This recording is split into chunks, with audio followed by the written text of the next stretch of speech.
বলছি স্যারের কাছে অনুমতি না দিলে সমস্যা আছে ভাই এখনো টাইম আছে না পোশাক নাই এটা কি ওর বাসা এটা আপনার থেকে বেশি আমার সিনের বসি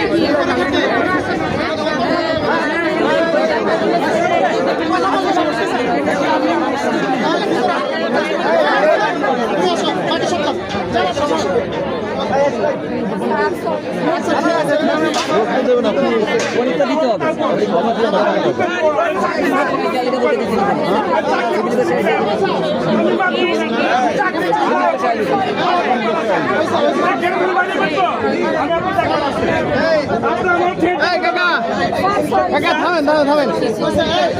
আপনি তো আপনি